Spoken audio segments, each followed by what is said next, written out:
Today's Thursday, June 27th, 2019. Coming up on Roland Martin Unfiltered, the Supreme Court delivers two major decisions that will have an impact on the 2020 election. First of all, one of them deals with partisan gerrymandering. They chose to sit this one out, expect Republicans to go crazy. Some of the most obscene and extreme partisan gerrymandering you've ever seen. The other case involves the U.S. Census. They really kicked the can down the road. Also, last night was the first of the Democratic presidential debates. 15 million folks watched it on NBC, Telemundo, and MSNBC. Okay, we'll talk about it. In Alabama, a black woman charged with manslaughter in the death of her unborn child. But here's what's crazy. Someone shot at her, but she's being charged with manslaughter. I told y'all Alabama folks out their damn mind.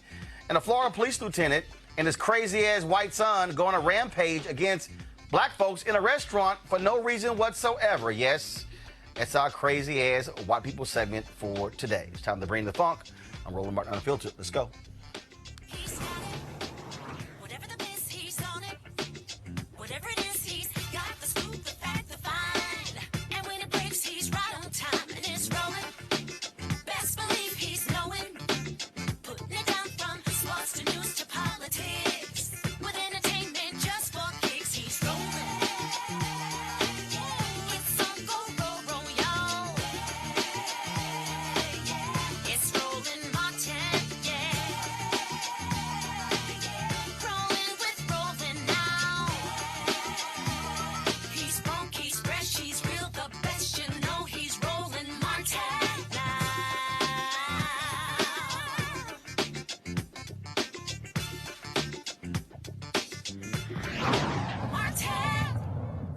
The conservative Supreme Court 5-4 decision today that political partisan gerrymandering cases are outside the purview of federal courts. A major blow for those who try to challenge in court politically drawn district maps that are believed to be unconstitutional.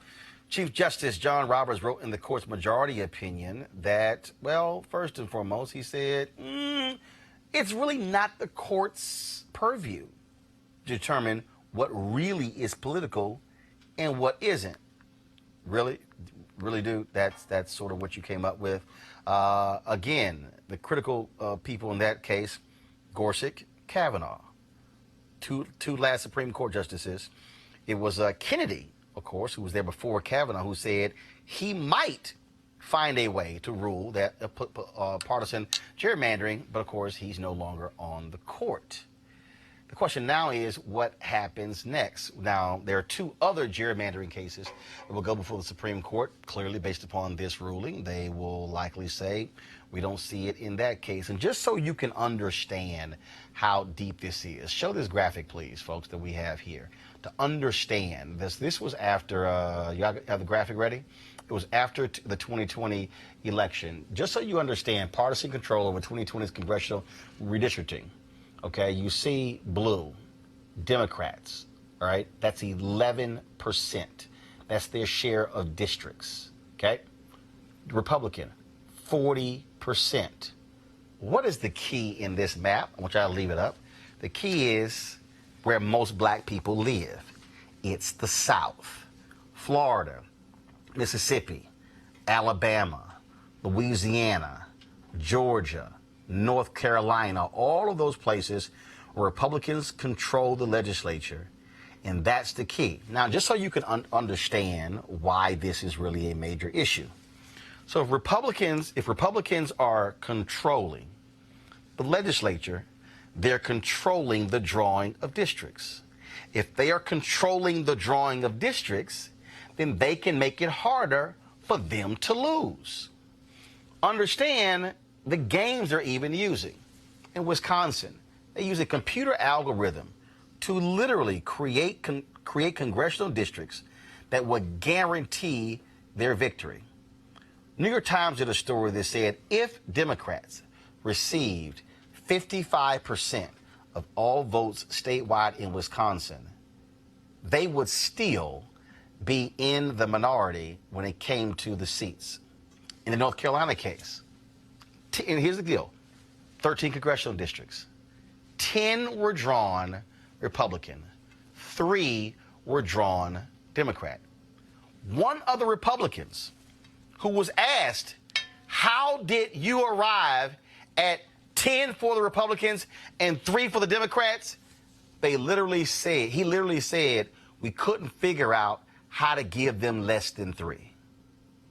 What the Supreme Court has essentially said is if you're in control of the legislature, you can do whatever you want and draw these districts any way you want to draw them. Joining us right now is Ashley Allison, Executive Vice President of Campaigns and Programs for the Leadership Conference Education Fund. And of course, also our panel here, we have Greg Carr, of course, Department of Afro-American Studies, the Chair of Department of Afro-American Studies, Howard University, and Lauren Victoria Burke, of course, with NNPA. I want to start with you. Also Christian Clark, President and Executive Director, Lawrence Committee for Civil Rights Under Law, who also joins us. Allison, I'll start with you. Ashley, I'm going to start with you, then I'm going to go to Christian. This is what people don't quite understand here. Republicans have always understood, since Brown versus Board of Education, since the various Civil Rights Acts of the 60s, that they have to control the courts. Their anger was due to the court's decisions in the 50s and 60s. Democrats forgot how vital the courts are. By them holding that seat, blocking Obama with Neil Gorsuch, that guaranteed a 5-4 conservative court. Then you bring in Kavanaugh, that solidifies it, younger opinion. That's real. And so for them, this was one of the key cases. They desperately wanted a conservative Supreme Court to affirm or stop federal courts from joining into these or jumping into these gerrymandering cases. Absolutely. And I think your point about Democrats and Republicans and how they approach the court, one of the things that I always find most alarming is when Roy Moore was running for Senate, when people were being asked in Alabama why they wanted to vote for Roy Moore, and they would talk about the Supreme Court. They wanted to make sure they would secure a seat on the Supreme Court, and so they would be willing to elect a pedophile. So when we have a court, and the Trump administration obviously thought that they would win in the court today on the census question also, because the census is directly related to gerrymandering. If you don't have an accurate count of how many people are actually living in this country, which is why they wanted the citizenship question on the questionnaire, to have immigrants and people of color be afraid to fill it out, then when it goes to identifying how many people should be in districts through redistricting, which happens after the census, you lose power. Christian, this is the gerrymandering decision is huge because essentially it allows Republicans to do whatever they want. They can craft whatever districts they want. They can do whatever they want. And now what it does is the only place where you can stop them, basically what the Supreme Court is saying, is the state Supreme Courts. Well, a lot of those are elected, and so therefore, if you've got Republicans who are drawing the lines, who control the statewide, that's the case you have. Luckily, in North Carolina, Democrats now control the state Supreme Court, but the Republican legislature there, they desperately tried to literally strip the state Supreme Court of most of their powers and give it to a lower court where Republicans hold a majority. People need to understand that's how devious they are operating when it comes to the court system. They are trying to rig the system. No doubt. Today's decision is a devastating one for our democracy. And we have to remember that it's not just extreme partisan gerrymandering that's infecting our legislative maps across the country. It's also racial gerrymandering. Lawmakers are routinely looking for ways to dilute the power of the voices of people of color. And on top of all of this, we've got to remember that this will be the first redistricting cycle that's coming up without the full protections of the Voting Rights Act unless Congress acts now. All of this creates a perfect storm, which means that we will have a redistricting cycle in our country at every level, the local level, county level, state and federal level, where we are seeing maps that harm the interests of Black people, Latinos, and other people of color, where they are packing us into districts and rigging the lines in ways that are intended to silence us. So this is an issue that we have to speak up about now. Today's ruling issued by the court is a setback for our democracy. Tomas Lopez, Executive Director of Democracy North Carolina, also joins us. Tomas, how you doing? Good evening. Great to be here. It was Common Cause who actually filed a lawsuit that went all the way up to the Supreme Court. Luckily, in North Carolina, the state Supreme Court has ruled here. But this has a devastating impact for other states across the country. This is really troubling. One of the things that's really disappointing about the decision is that Chief Justice Roberts' majority opinion actually acknowledges that partisan gerrymandering is a really bad thing. They say, I think they use the words that it was incompatible with democratic principles. They cited another opinion to that effect. And yet at the same time, they threw their hands up. And so we do have the states as an option, and that's certainly what we're going to go and pursue. But it's a really powerful statement, in the negative today to get the Supreme Court to say this. Ashley, how do folks now respond? Obviously, you have they've given the green light, essentially. Now the only place to stop. So basically what they're saying is, and by this decision, what they're saying is no federal court now can intervene in any partisan gerrymandering. Well, people can respond, one, by voting. I mean, in the 2020 election, voting is going to be the most important thing. And it's not just for president, because the way these the state district lines are being drawn also for state legislatures. So the Republicans made intentional efforts over the last 10 years to flip state after state after state house to make sure that they had control to draw the lines. So people need to get civically engaged by voting. They need to be engaged not just at the top, but all the way to the bottom of the ticket. They also need to be completing their census form. I mean, we are really disappointed that the court kicked the can, or really just said, Justice Kagan read her dissent in the court today because she was so disappointed that the federal court did not feel like they should be playing a role in such an important constitutional matter for our country. Kristen, again, when you look at this ruling, essentially what it says is that you can't now go into federal court and go after partisan gerrymandering. I'm not hearing Kristen, folks. We need people to understand that democracy involves more than showing up at the ballot box on election day. For democracy to work, we need to, as Allison notes, we need to turn out the count in 2020. We need to make sure that all of us are counted so that we have that data to work with when we go into redistricting. Then we need people to turn out for redistricting when it's happening in their communities.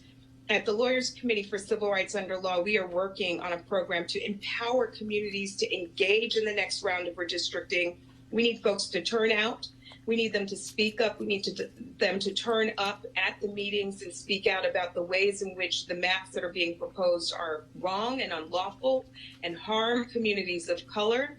But right now we need to understand that our power extends well beyond the ballot box on Election Day. Tomas, the census question also was a critical one. And essentially what the court said is that, we need to understand why the administration took the position they took. It's like, really? I'm sorry. You literally have evidence of the guy who helped them do this, who said, we're doing this to keep them from voting. And the court goes, we need some more information. I think one of the feelings that we have today after the census ruling is that while the court didn't do everything we wanted them to do, we are really glad that they didn't go ahead and just say, yes, this is okay. I think a lot of people are reasonably feeling good that this has at least temporarily been put on hold. And I think the thing that it underscores, like Kristen said, is how much we need people to come out for an accurate count next year. We are going to have, over the next couple of years, a real window, a set of pivot points for our democracy. One is the census, the other is the election, and then you have the redistricting cycle that's shaped by both. And so even to the extent that people are discouraged by today's news, they don't feel great about today's news, there is an opportunity through your engagement both in elections, but in that time between elections, to potentially make a difference that could shape the democracy for the next 10 years and beyond. Christian, look, I know the Lawyers Committee for Civil Rights is a nonprofit organization, nonpartisan. But the thing is, when people need to understand, and I would dare say those who do not want to support Republicans need to understand that the right makes the federal bench a major campaign issue. Them blocking Obama appointing 100 judges. Trump is now appointing, 143 judges, nearly all of them white, nearly most of them white males, nearly all of them very young because they want them to be there the next 30, 40, 50, potentially 60 years. And so if you care about and see every issue that people say they care about, criminal justice reform, death penalty cases, climate change, mass incarceration, I can go down the line, every single one of those issues has a judicial piece tied to it. It's true. It's true. He's up to 123 appointments at this stage. And you're exactly right. Most of these judges are white, overwhelmingly male, extremely radical, far outside the mainstream. And, and they're keeping their foot on the gas. And McConnell is fully complicit in this scheme. I think that right now there are four things we need to be talking about when it comes to democracy. We need a fair vote. We need to put an end to voter suppression and make sure that every voice can be heard in our elections. 2, we need a fair count in the upcoming decennial census. We need everyone to understand. We need churches to mobilize. We need the barbershops. We need the hair salons, really getting communities of color to understand that they have to raise their hand and be counted in this upcoming census. 3, we need fair maps. We need to make sure that we turn out for this upcoming redistricting cycle and push back when lawmakers try to rig the maps in ways that silence us. And finally, we need fair courts. We need to understand it's not just the Supreme Court, that federal courts are putting in place precedents that shape our lives. These judges are literally making decisions that can be life and death for us when you talk about issues like the death penalty. Unless we speak up and bring pressure to bear, we will not get our democracy back on track. Tomas Lopez, final comment. The big picture here is that our courts are critical, but enduring change relies on people, and it relies on people taking part in the political process, and all of us working to ensure that the process in which they're taking part and that their participation is actually meaningful. Ashley, final comment. Don't be disappeared. Be counted in the census. Go vote. Make your voice heard. It's all connected. Don't let Trump win. Ashley, Tomas, Kristen, we appreciate it. Thanks a lot. Thank you. We come back. We'll talk about this with our panel next, right here, Roland Martin Unfiltered. Back in a moment. You want to check out Roland Martin Unfiltered? YouTube.com/Roland S. Martin. And subscribe to our YouTube channel. There's only one daily digital show out here that keeps it black and keep it real. It's Roland Martin Unfiltered. See that name right there? Roland Martin Unfiltered. Like, share, and subscribe to our YouTube channel. That's YouTube.com/Roland S. Martin. And don't forget to turn on your notifications so when we go live, you'll know it. If you want to support Roland Martin Unfiltered, be sure to join our Bring the Funk fan club. Every dollar that you give to us supports our daily digital show. There's only one daily digital show out here that keeps it black and keep it real. It's Roland Martin Unfiltered. Support the Roland Martin Unfiltered daily digital show by going to RolandMartinUnfiltered.com. Our goal is to get 20,000 of our fans contributing $50 each for the whole year. You can make this possible. RolandMartinUnfiltered.com. All right, folks, our unfiltered panel, Quadricos Driscoll, adjunct professor at the George Washington University, Lauren Victoria Burke, NNPA, Dr. Greg Carr, chair, Department of Afro-American Studies, Howard University. Greg, here's what's interesting. So I'm sitting here, I'm looking in YouTube, and I'm looking at our message board, and I got all these people here going, see, this court decision is why we need H.R. 40, why we need reparations. Okay, to all y'all who keep saying that, let me try my best to explain to you why you don't understand a damn thing about civics. Whatever, if Congress even went there, is going to get challenged, which means it's going to go through the court system. Which means that if the court system is filled with another 100 or 200 Trump appointees, you do know what that means, what their positions are likely going to be. So to act as if this makes no sense, you're not understanding politics. I just told you that the Supreme Court has said that the federal courts have no role in determining partisan gerrymandering. Okay, oh foolish ones. What that means is, if you want to now deal with partisan gerrymandering, you must now deal with state Supreme Courts. So, when you say H.R. 40, what the hell does the H.R. stand for, Lauren? House Resolution. Do you know what the House is? The U.S. House. The U.S. House. So that means if you want reparations in Georgia and you want to deal with gerrymandering, Congress has nothing to do with it. Your Georgia Supreme Court is the only one now that could rule partisan gerrymandering as being unconstitutional. That's right. As being illegal. That's right. Against the state constitution. That's right. If you're in North Carolina or Mississippi or Alabama or Tennessee or Georgia, if you're in North Carolina, if you're in South Carolina, if you're in Florida, if you're in Texas, if you're in Arkansas, the federal courts are no longer the place to go to deal with gerrymandering. That's right. So I need y'all who want to just keep throwing out H.R. 40, reparations, to understand that if you don't have individuals in the legal system, on the bench, who might affirm that, you're not going to get it. It all goes together.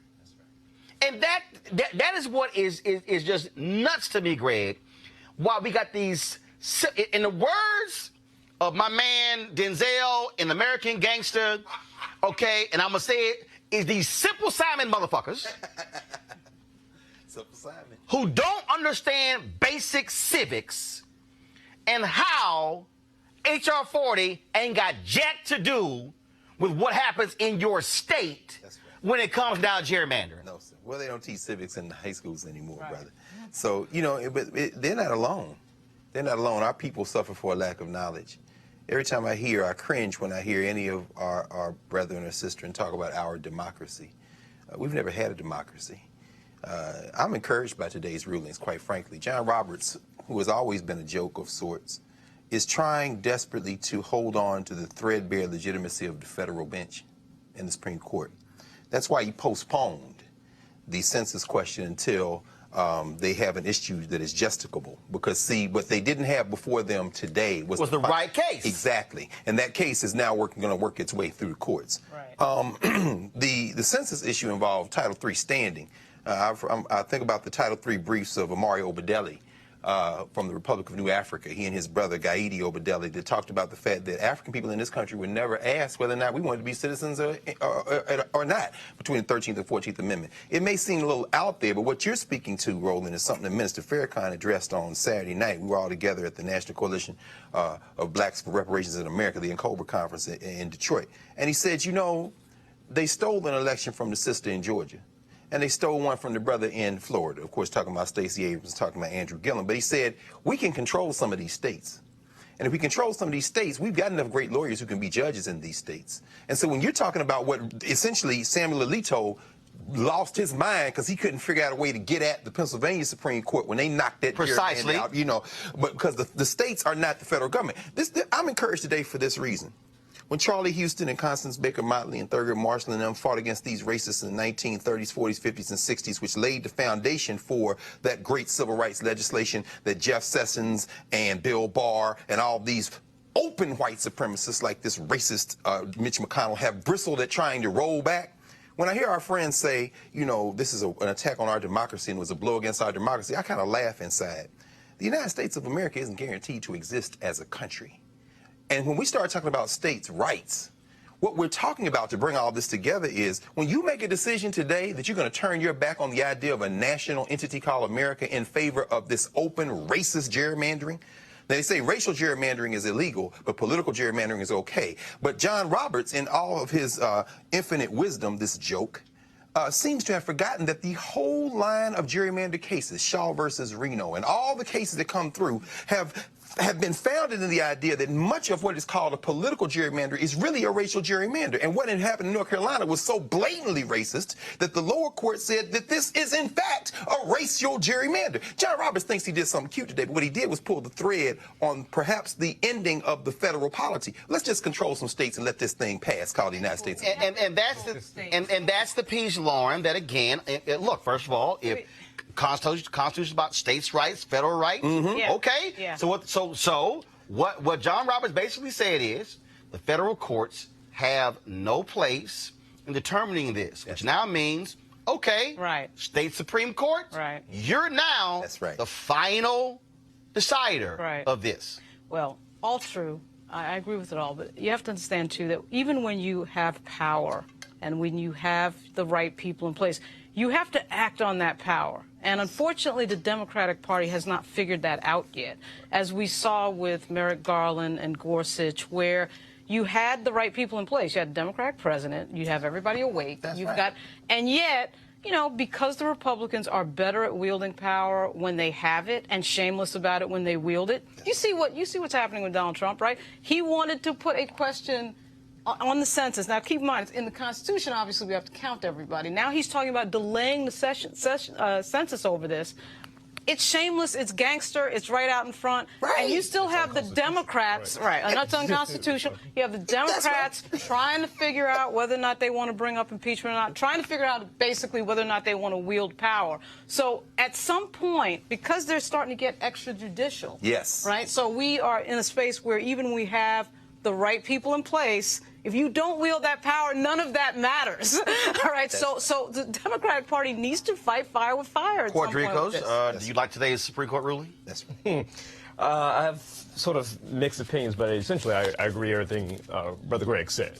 I mean, this is just it's racial gerrymandering. I think on the census question, particularly, you know, the court kicked it back to the lower courts, right? It's a murky decision. And I love how he phrased it. He thought it was doing something cute, but he kicks it back to the courts, to the lower courts. He says, I agree with certain parts, I disagree with other parts, and so here we left. Furthermore, this administration said he's going to delay the census. Our president doesn't know the Constitution. He doesn't understand civics, to your point. So, nor does he care for the most part. So he can't do that. So the Supreme Court decisions today, I think, continues to leave our country on a silk thread. Well, we say he can't do that. They stole a seat on the U.S. Supreme Court already. What makes us think that they wouldn't try delaying the census? And this is the thing that, and again, I'm purposely trying to walk a lot of you through this so you understand, because I keep saying on this show, we have to connect the dots. Yes, sir. What you have to understand is that, guys, can you pull that map back up? If you can't, I'll pull it up out here. But let me know if you can pull that map up. The reason this map is important, the reason it's important for you to understand this, because this is where black people are. That's right, brother. Follow me here, folks.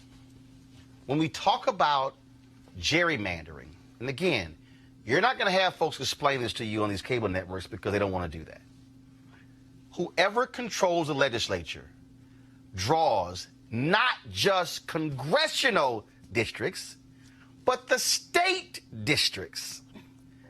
They draw state Senate districts, state representative districts, which means that what they'll do is they will draw the state districts in their favor so they can maintain control, which is why Republicans have a supermajority in Florida.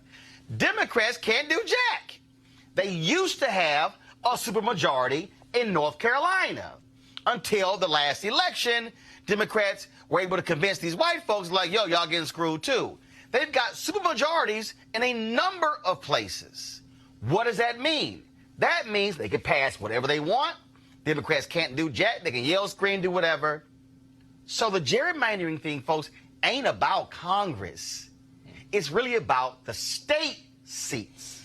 So if you were able to draw competitive state seats, you're likely not to see whether they are red or blue, Democrat or Republican. You're likely not to see one party ruling the legislature. That's the difference. And so this is critically important for people to understand that for all you simple Simons who sit your asses at home, who don't vote, but bitch about issues, if you don't vote for your state rep and you don't vote for your state senator, those are the people who are drawing the districts, not the members of Congress. The state representative and the state senator is drawing the very district, the member of Congress. The member of Congress has no power whatsoever in the drawing of their own congressional district. That's right. Right, and which is why it's particularly dangerous that we have a political party that's entertaining Russia infiltrating our elections and having no problem with that, and starting to now get into the business of being okay with election interference on that micro level. And we don't even know about the details in Florida because they won't tell us. But anyway. also, again, for you simple Simon-ass people who really get on my nerves when it comes to this stuff, what you have to understand is not just even a question of who is now drawing the districts. It now then goes to what Republicans are doing. And again, if you can be a Republican, that's fine with me. But prove to me I'm wrong when in Michigan, the voters put it on the ballot. A state amendment, a ballot initiative for there to be an independent commission to draw the districts, and Republicans say, we're going to ignore that. Right. Right. Well, because they Driscoll right here. We're going to ignore it. I think We're going to ignore it. You keep referring to the simple Simons, right? Fundamentally, this issue of states' rights goes back to the very founding of our country, right? When we think about civil rights, when we think about the Civil War, all the way up to the Dixiecrats, right? It's always been this control of the states, right? Because they wanted to control slavery. They wanted slavery. Right. And to this day, they still want to control us. Right, so we have to be very clear on what they're doing. This is a issue. This is historical. This has been since the beginning of time, right? So it's really history is just repeating itself, and it looks differently. And to your point is that we have to be educated enough, and Democrats have to be equally sly and political about gaining control and focusing on the Supreme Court and the court system. Yeah, because as once Republicans It's a great, but I got to go, Greg, in the thing you made a great point about in terms of, from the beginning, federal rights and states' rights. Right. This is also why, again, y'all want to, if you support reparations, that's fine. But here's what you need to also be understanding, Greg, and let's speak to this. When you talk about that whole states' rights piece, that very issue goes specifically to slavery. What that was about was, we are not going to let the federal folks tell us what to do. Right. Right. Now, let's go forward. All right. Dred Scott decision, that was Supreme Court. Absolutely. You go forward to the Civil Rights Act of 1875, the Supreme Court, 8-1 decision, invalidates that. That's right. But then says, y'all who ain't read a damn thing, Supreme Court literally said, Congress does not have the power That's right. to end segregation. Right. That's right. Right. Because they said it was a state right. Rights. That's right. Now we go through 92 years of Jim Crow. States can do whatever the hell they want to do when it comes to education, when it comes to busing, when it comes to everything. How does it get dismantled? Lawsuits, federal court, black folks go, no. If Trailways goes from Georgia into Florida, interstate commerce. Right. Then it changes. Right. Then conservatives say, damn, now they got us. And if y'all understand the system, it was because of Brown v. Board of Education. First of all, there were two, Brown 1 and Brown 2. Because of those Civil Rights Act, when you had the creation of all of these right-wing think tanks. Oh, absolutely. Yeah. And the creation, Greg, was solely to how do we ensure the courts never do this again? Absolutely. Well, Roland, you've just laid out the roadmap for how we beat this. We've got to be smart. And to be smart, we have to study. This isn't about hashtags or social media or disruptive technology or making the right movie or hitting the heartstrings. You see, there's never been a United States of America. Anybody who says that there has been, I know you got a digital platform now. Let's just lay it out for hour upon hour. I dare anybody to show me where there has been. What there's been is a settler state that has extended itself over a continent. And slavery was a compromise made between those areas in that settler state that didn't need it, directly, and those that did. That's where the Electoral College came from. Dred Scott was never completely overturned in the legal sense because Roger Taney created a notion of national and state-based identity. He says a citizen is a citizen of the state they're in and of the United States, as if there's something different. That's how he was able to create basically a federal blackness. But the Brown decision really turns on foreign policy. America couldn't keep doing what it was doing to black people as it was attempting to go out there and colonize the world in the wake of World War II. So what you have is a certain arbitrariness in federal court decisions. That's why dissents are important. Just like they talked about Justice Harlan's dissent in Plessy in the Brown case, the dissents that we see today, the one that Kagan read from the bench, for example, if the politics changes, that will become the majority, that will become law. And that's why we have to understand that we're looking at the legal universe, the American legal universe, as if it's mathematics. It's not math. This is politics. So you can't follow it from 1787 when they ratified the federal constitution to 2019 like these things make sense. They don't make sense. This is a racial gerrymander that they had the votes to overturn, so they decided to do it. But don't try to make this make sense in the wake of what has happened before. You just keep participating, and when you bang on them enough, you will be able to reverse this. But quit acting like you live in a country where they give a damn. Mitch McConnell's a white supremacist, and Russians and anybody else that will get him to his goal, he'll take it. Well, first of all, the Russians are also white supremacists. No question. And here's the piece here, Lauren. When you talk about fighting, now, and I'm reading some of y'all comments. Y'all like, oh, Roland's trying to get us to vote Democrat. No, I'm trying to get you to vote common damn sense. When did you say that? Please, Roland. Right. I'm trying to get you to vote issues. This is very simple. This is real simple for me. This is real simple. If I support civil rights and Professor Driscoll don't support civil rights, I don't give a damn what the letter is. Yes. I support civil rights. Yes. So I'm going to ask the question. Yes. Do you support civil rights? Yes. If the person says no, I ain't voting for your ass. This ain't hard. Now, if there happen to be more Democrats who support civil rights and more Republicans who don't support civil rights, who the hell you think I'm going to vote for? Bro, the one support civil rights. Let me make this point because you today with this immigration bill that just passed the Senate. Who did we see that voted no against that bill when it first came on the floor in the House? It was Ocasio-Cortez, it was Ayanna Pressley, it was Ilhan Omar, and it was Rashida Tlaib. Now, they are Democrats, but what they said is you can't just give money to Donald Trump. He's not going to spend it for the children. You got to take these D's and R's off. What is your interest? And look, the Democrats, Lauren, passed an election bill today. Yes. 184 people voted against it. How many of those were Republican? Yeah.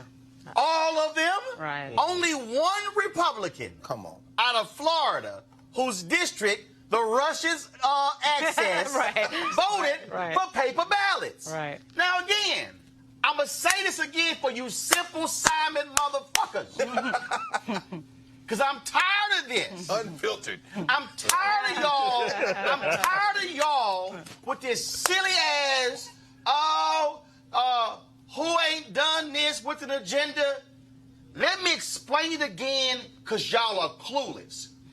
Donald Trump put on the federal bench for life a white woman who is 35 years old. From Georgia. She graduated law school 11 years ago. That woman has a federal appointment for life.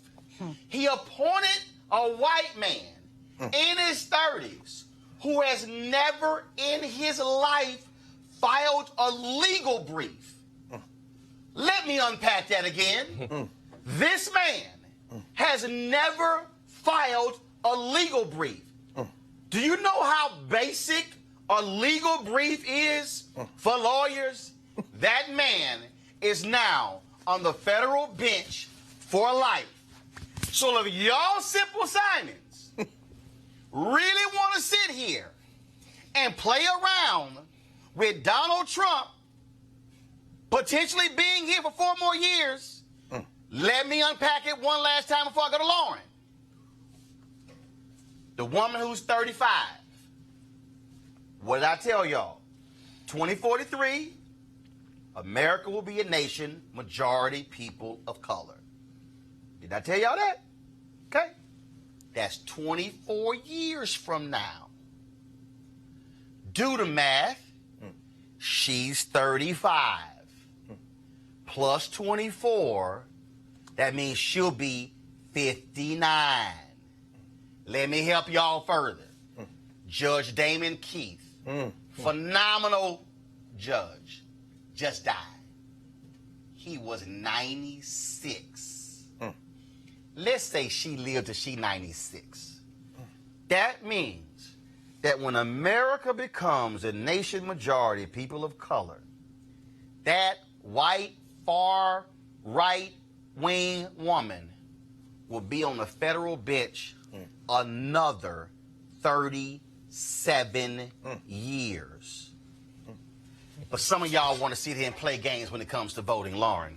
Yeah, well, the Republicans, again, on this version of the Republican Party understands what Very good point. what power and control And this is by design. Yeah, and they're willing to do anything to control the game, and they're going to massively resist. I mean, when you see an administration be in contempt of Congress and tell their people not to talk to anybody with no shame, they're now crossing over into Ignore subpoena. Right. I mean, like, the law doesn't mean anything. Ignore subpoena. We don't care. Once we arrive at the tipping point where they start to realize that they're outnumbered, and you saw, this entire presidency with Donald Trump has been about, effectively, has been about race. I mean, he said it before he even entered office, and now he's trying to implement policy to marginalize the largest minority group in the country. I am just and again, Greg, people need to understand.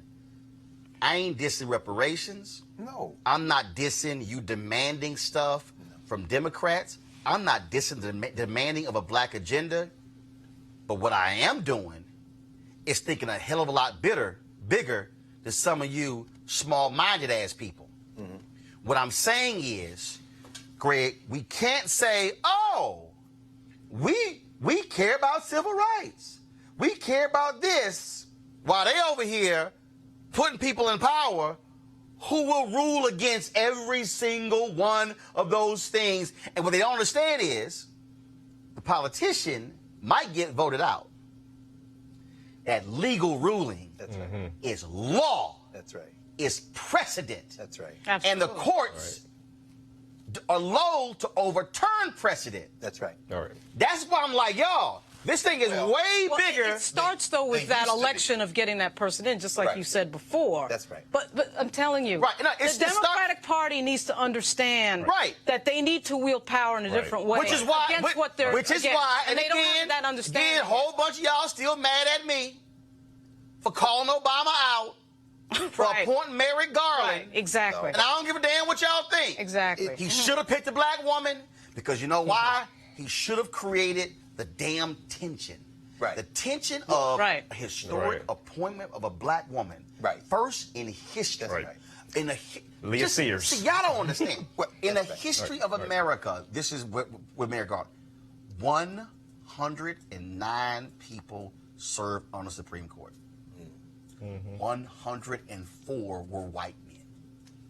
Had Obama picked a sister, in my estimation, I agree. Right. Absolutely. Professor Driscoll, my estimation, Yeah. the tension would have been old white men not even meeting with We this would have sister. seen, 1992 over again. That would have been, Right. you would have had months of That's right. what the hell are y'all doing? Right. And the Then- reveal was he was trying to accommodate Mitch Right. McConnell Right. and Orrin Hatch. and Orrin it didn't Hatch. work. And And the rest of the Republican senators, right. yes. And Yes. said, this isn't good enough. And I believe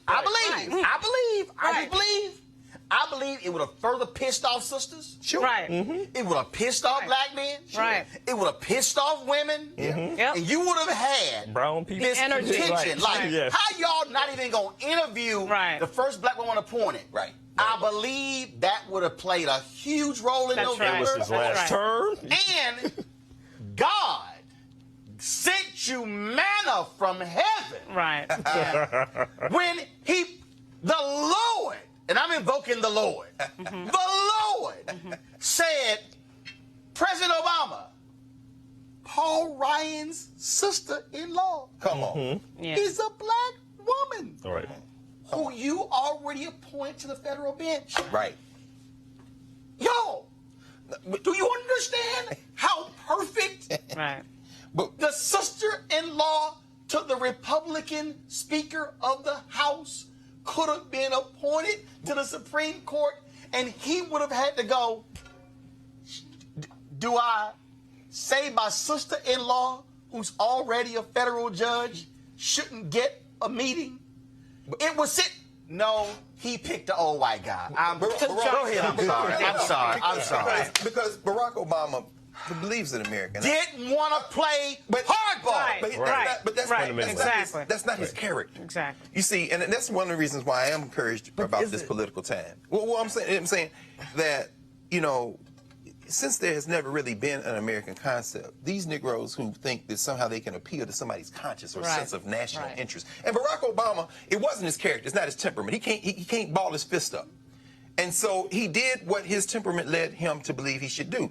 And he didn't miscalculate on who Mitch McConnell and them were. He's willing to risk it all, which in this case includes us as hostages in his Right. worldview. Right. But let's be very clear about this, because a lot of people talking about reparations. Now, I'm glad we're talking about it, but they don't understand the history of reparations. They don't even understand the political strategies of reparations. One of the reasons why the 5-state articulation was made by Mario Deli, the Republic of New African People's Organization, was that reparations isn't about asking somebody for anything.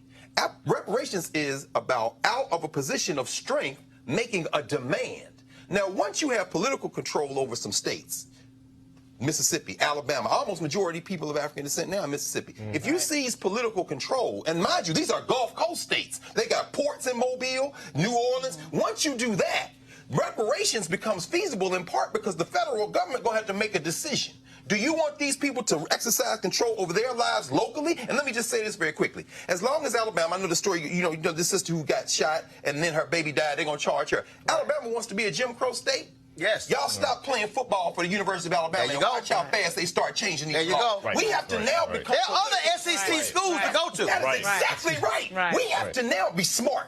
And Barack Obama, God bless him, as brilliant as he was, as his terms of his capability, his lack of courage, and yes, the man did not have a lack of courage. Man had a lack of courage. His lack of courage cost black people in this country. So we have to hold him to account for what he did. That was just not only a missed opportunity, but that opportunity is going to come back around again. Right. And we got to stop acting like, oh, this was a tragedy. Stop all that victim language and seize political control of your life. Y'all, Right. this is about See, I don't- power. Hold on 1 second. This is about power. Last night, of course, the first 10 Democrats had their debate. And here's a roundup of what they talked about last night. So yes, I'm with Bernie on Medicare for All, and let me tell you why. I've spent a big chunk of my life studying why families go broke. And one of the #1 reasons is the cost of health care, medical bills. And that's not just for people who don't have insurance. It's for people who have insurance. Look at the business model of an insurance company. It's to bring in as many dollars as they can in premiums and to pay out as few dollars as possible for your health care. That leaves families with rising premiums, rising co-pays, and fighting with insurance companies to try to get the health care that their doctors say that they and their children need. Medicare for All solves that problem. And I understand there are a lot of politicians who say, oh, it's just not possible, we just can't do it, it's have a lot of political reasons for this. What they're really telling you is they just won't fight for it. Well, health care is a basic human right, and I will fight for basic human rights. I'm going to use 20 of my seconds just to say there's one thing we don't all agree with when it comes to guns, and I think it's common sense, and over 70% of Americans agree with me. If you need a license to drive a car, you should need a license to buy and own a firearm. And not everybody in this field agrees with that, but in states like Connecticut that did that, they saw 40% drops in gun violence and 15% drops in suicides. We need to start having bold agendas on guns. When it comes to the Supreme Court, very clearly, I agree with my friend, Secretary Castro, we are going to get to 50 votes in the Senate. This is a team sport. Whoever is our nominee needs to campaign in places like South Carolina because we can elect Jamie Harrison. They need to campaign in places like Iowa because we can win a Senate seat there. This is about getting us back to having 50 votes in the Senate and more so that we can not only balance the Supreme Court, but start to pass an aggressive agenda that frankly isn't so aggressive because most of America agrees with the policy objectives of our party. Vamos a tratar cada persona con el respeto y dignidad que merecen como humanos. We would not turn back Valeria and her father, Oscar. We would accept them into this country and follow our own asylum laws. We would not build walls. We would not put kids in cages. In fact, we would spare no expense to reunite the families that have been separated already. And we would not criminally prosecute any family who is fleeing violence and persecution. We would make sure... Secretary, let him finish, and I will give you... But let him finish. Let him finish, please. Yes. We would not detain any family fleeing violence, in fact, fleeing the deadliest countries on the face of the planet today. We would implement a family case management program so they could be cared for in the community at a fraction of the cost. And then we would rewrite our immigration laws in our own image. Free dreamers forever from any fear of deportation by making them U.S. citizens here in this country. Invest in solutions in Central America work. Okay, I can't play no more of that. I can't play no more of that. Oh, and here's why. I just want y'all to understand something, okay? I know. Look, my staff, I appreciate y'all. They put together a nice 5.5-minute roundup. That's too damn long, okay? It's going to be a debate tonight. Hell, it's going to be another debate in 2 weeks. Then they're going to have a debate every single month between now and I think April, okay? So let me also, just so y'all understand, I put this tweet out, and this is, and again, look, I know 15 million people saw the debate last night. I appreciate that. I understand. But I need to show y'all this because you need to understand how this stuff must stay in perspective in terms of what's going on. I'm looking for, it was a tweet, and here it is, okay? Go to my iPad, please. This was a tweet that was sent out by this, and it says, polling at this point in the GOP race in 2015. Jeb Bush, 22%, Scott Walker, 17%, Marco Rubio, 14%, Ben Carson is 11%, Mike Huckabee, 9%, Rand Paul, 7%, Rick Perry, 5%, Ted Cruz, 4%, Chris Christie, 4%, Carly Fiorina, 2%, Donald Trump, 1%. Do y'all understand? What I'm trying to explain to you is a whole lot of stuff is going to change. I could pull up polling numbers from 2007 at this point showing Barack Obama down 25-plus points to Hillary Clinton. I'm just letting y'all know, right? A lot's going to change between now and January. Most of these folks are going to be dropping out, okay? People down there, 1%. De Blasio, he ain't going to be there. Delaney, he ain't going to be there. Swalwell, he ain't going to be there. All the people going to be gone. Just letting y'all know that, okay? Look, and it's some nice people, but they ain't going to make it. So we ain't about to spend a whole lot of time going over one debate when it's going to be 18 more between now and January. But Lauren, I want to go to you. This is the thing that what I did see last night, which I think has to continue, because I think this is where the Democrat electorate is. You have to also understand the animal you're running against. This ain't time for love.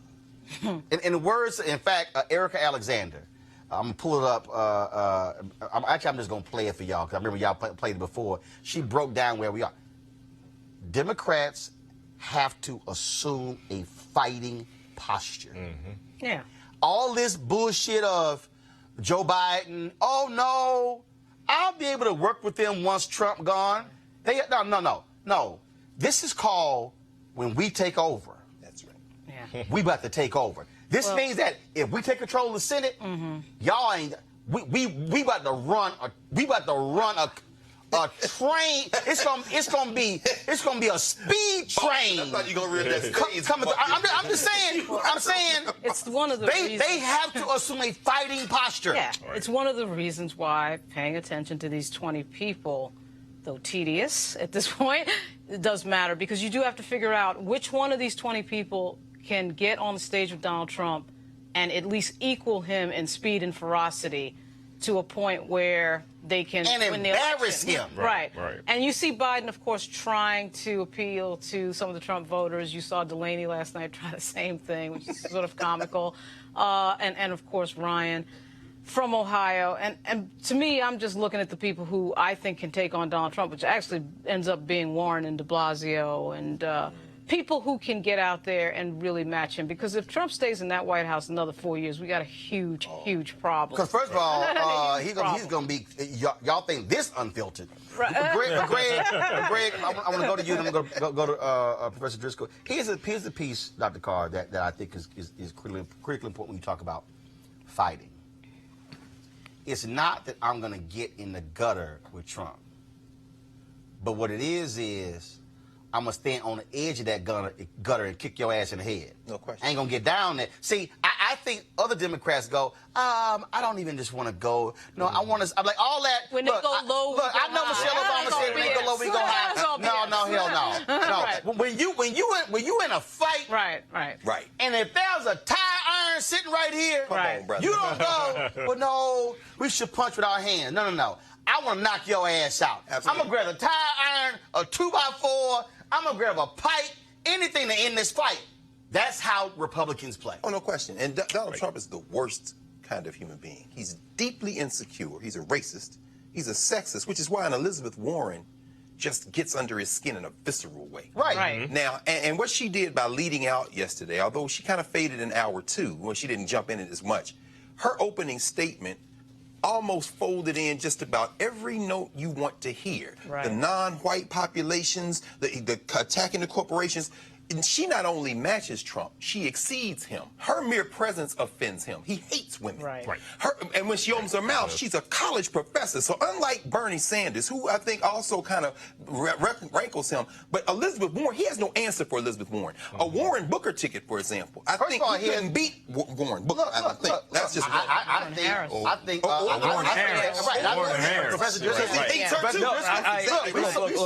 You saw how Jeff Sessions was pissed with Harris.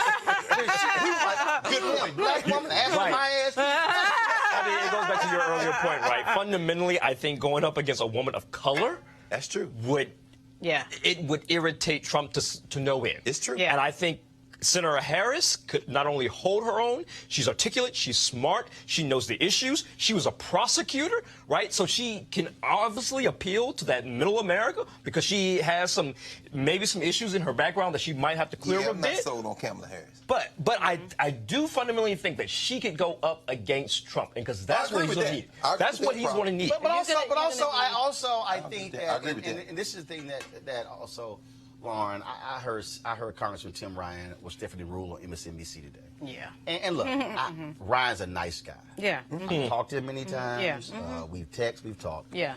And Ryan's telling her about our messages, motto, we need this, we need that. Yeah. And I'm like, but you ain't done it. Right. I've said to him directly, do it. Yeah. Like, what the hell you waiting on? Right. Do it. Right. And it's like, no, this whole deal, and I'm going, no. I think also what this thing requires, and I've said this directly to Senator Bernie Sanders, and Warren's doing it. Right. It's also going to require a Democratic candidate to go to white folks and say, you know y'all ass is broke. Yeah. Well, see, that's what it... Right. The RFK spirit. But see, the other thing, too, is it's going to require Obama-level turnout. So inherently, your top of ticket or bottom of ticket is going to probably be a person of color and, frankly, a black person. It fundamentally has to it's be a got to person be of color, energy, right? and it's got to overtake all the suppression. So the level of turnout's got to overtake the suppression issue. But also, you're going to have somebody out, and this is why Joe Biden, I think, is not going to be the nominee. You have got to have somebody who is fearless, who is smart, and who is fast out there, and who is willing to get, I frankly think, in the gutter with Donald Trump. Yes. I mean, I'm not saying you. That's what I'm saying. I ain't got it. Okay. What I'm saying is, if this the gutter, if this is the gutter, I ain't getting down there. I'm gonna stomp. I'm gonna do. I ain't getting down there, but I'm gonna.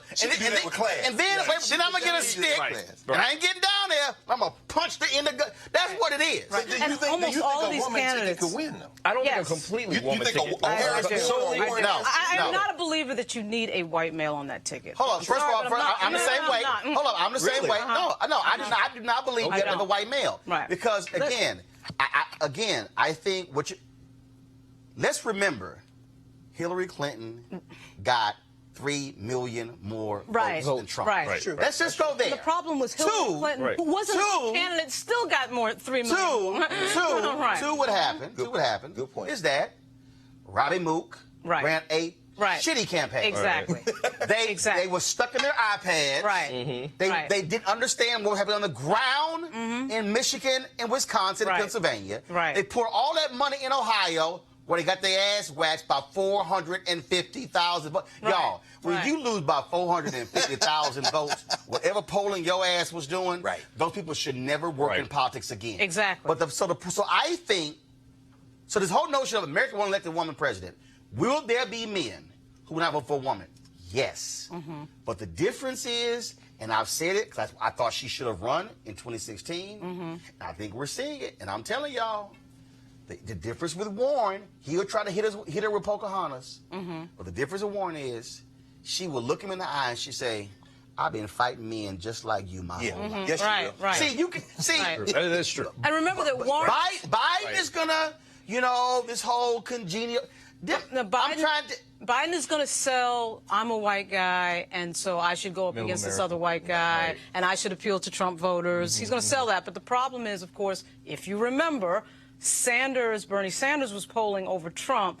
Warren is basically a female version of Sanders, but she's a lot sharper, and quicker than he is. And I think, frankly, a little bit more of I think she's more incisive in her attacks and in her way of just sort of presenting during a debate. That I think Right. Trump is going to have a problem with him. So here's the deal. You know, Smart, with her. right. So Tonight, we'll see what happens tonight. Of course, you're going to have Biden on stage, Sanders on stage, Senator Kamala Harris on stage. You're going to have Williamson and Yang on stage. What all the different hell people like they that. are, right. I just, but again, I just think where folks are now, this is really, and some of y'all, I'm seeing these comments. Y'all need to understand. I ain't playing. Y'all need to understand. We ain't playing games here. This is not about the next 3 or 4 years. That's right. Yeah. brother. Y'all need to understand. Take some time. Literally. I need y'all to Seriously. understand why Come on, man. why I use Trump Lives Matter, why I use We Tried to Tell You the hashtag, why I hold this man in contempt, why you do not hear me ever refer to him as president or Mr. because he does not deserve those titles because he has no respect. I'm trying to get y'all to understand that what we are dealing with literally,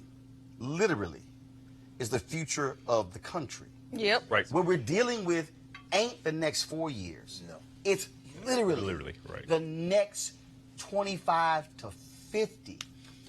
I will be 74 in the year 2043. Inshallah. You make it. Black men ain't guaranteed. I'm just letting y'all know. That's- Right now, my dad is 72. Come on. I'll be 73. Do you actually think I want to see an America that's now a majority of people of color and the Republicans have locked in power for the next century? Again, this ain't about Republican, Democrat. This is about issues. This is about the planet. It's about power. This is about education. Fundamentally, it's about power. This is about civil rights. That's right. I can go down the whole line. Inslee made the point. This is about climate change. This They're is going to a destroy Right. the planet, bro. Seriously. And folks are sitting there running around thinking like, oh, okay, I hear you, but this really ain't important. No. Roland, I'm not playing that game. If you live in Miami, if you live in New York City, and Little Haiti in Miami, for example, now they realize that's prime real estate because as the water rises, it's on high ground. Now you see them getting literally pushed out of their neighborhood because they need that property. What I'm saying is, so when these right-wingers sold out to these corporations, when you see them basically erasing regulations, they're going to make it so that if you don't have any money in this There you country, go. you're Right. going to die. In New Orleans, you're not going to be alive. Do you understand it's going to be underwater? Right. I mean, please, I'm glad you're making this point, Roland. You got to keep hitting that. And Kamala Harris, if Kamala Harris and Elizabeth Warren on a ticket together could be, You're right. She'll get in the gutter, but Kamala ain't gonna get in the gutter and be nasty. She gonna get in the gutter with shade. And you're right. There is a hatred there. But we're not playing for 4 years. You're absolutely right. We're playing for the future of basically human life in many ways. You gotta fight. And so here's the deal, y'all. I know we have some other stories. I'm gonna get to those tomorrow. But I'm gonna end the show. This was the interview that I did with Erica Alexander. Y'all remember her from Living Color. She's down on Black Lightning, and I did an interview with her along with Be Woke Vote. And I want y'all to listen to the end of what she said here, because this is really where I am, and this is where y'all need to be as well. You either going to help run it or they're going to run it for you. In order to get anything done in this world, we have to work with the system that's there. And you have to have the courage of your convictions. You may despise me, you may not understand my choice, but at least you can respect that I stood in it. If you're outside the mainstream, no one can push you aside any further. Life makes you jaded, and it hurts you, and it's painful. And we've had a lot of pain in this country. Trump can show up and say anything, and they can just go, oh, yeah. The African-American community was great to us. They didn't vote. You know, he just called you stupid. Did you hear that? But he's for us. Really? And they were just regurgitating the things that they had heard on a radio or in the barbershop or something somebody had told them. They hadn't thought about it. Democracy is in danger because people don't know how to think. I'm done with trying to convince people to try to vote for their, for their life. You have to run for your life. I'm going to go try to get people who are open to it and lead them. I'm done with hope. Fuck hope. Bye.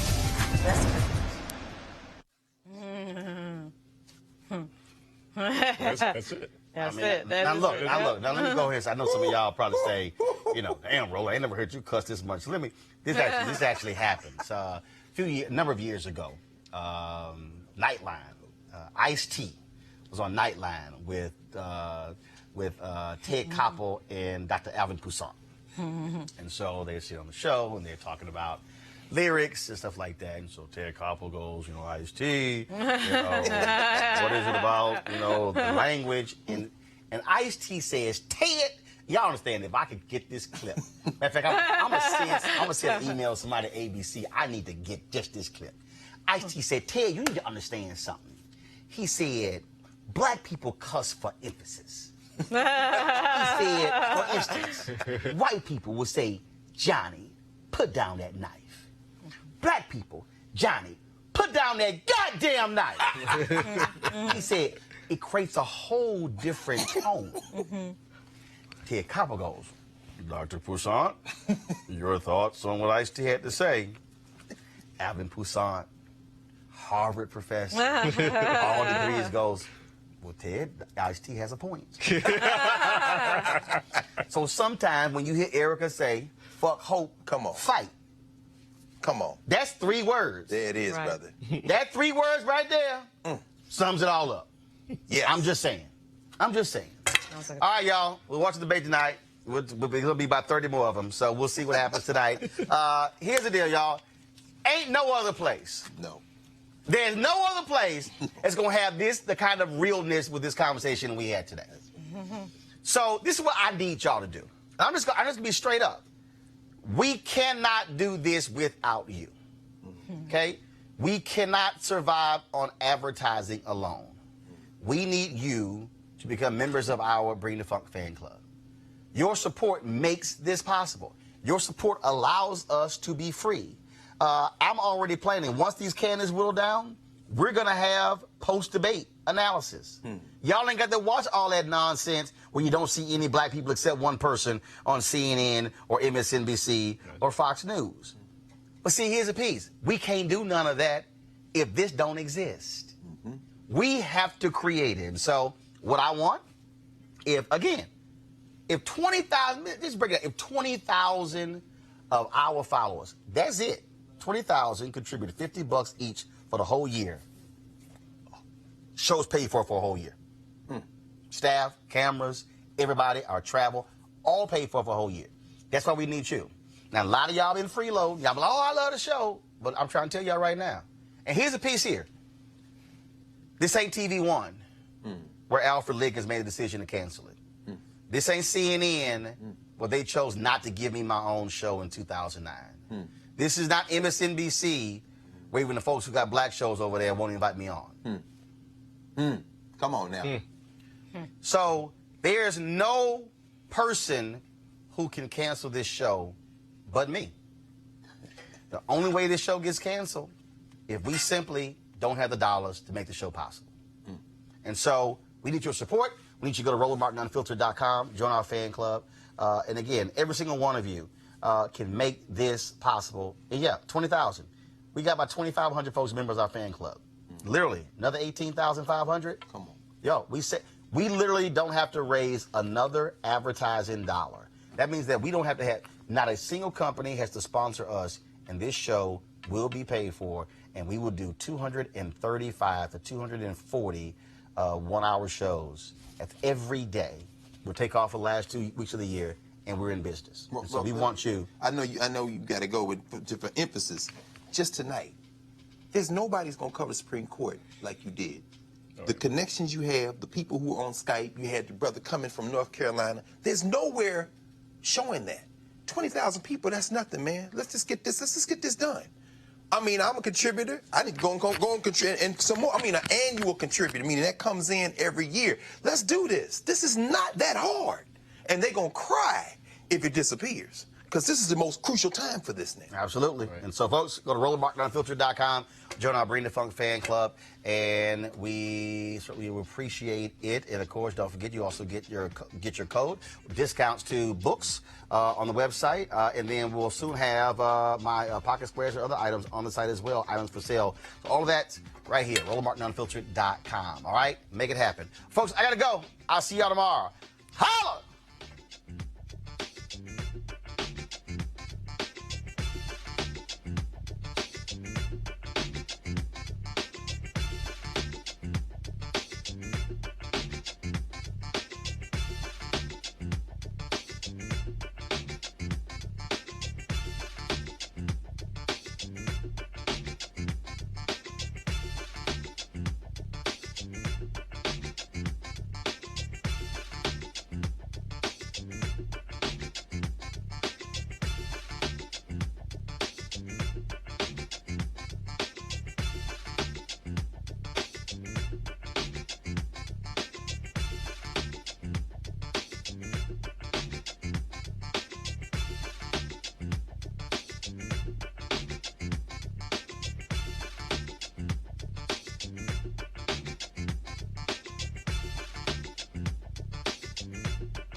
Hey fam, I want you to like, share, and subscribe to our YouTube channel, youtube.com/Roland S. Martin. And don't forget to turn on your notifications.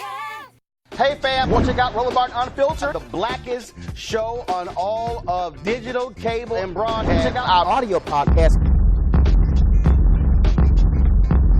There's only one daily digital show out here that keeps it black and keep it real. It's Roland Martin Unfiltered. Press play.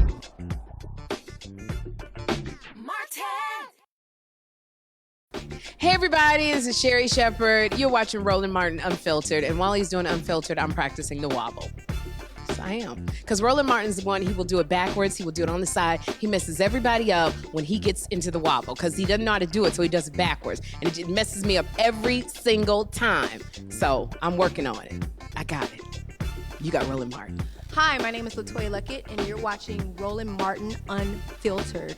What's going on, everybody? It's your boy Mac Wiles, and you are watching Roland Martin Unfiltered. What's up, y'all? It's Ryan Destiny, and you're watching Roland Martin Unfiltered. What up, Lana Well, and you are watching Roland Martin Unfiltered.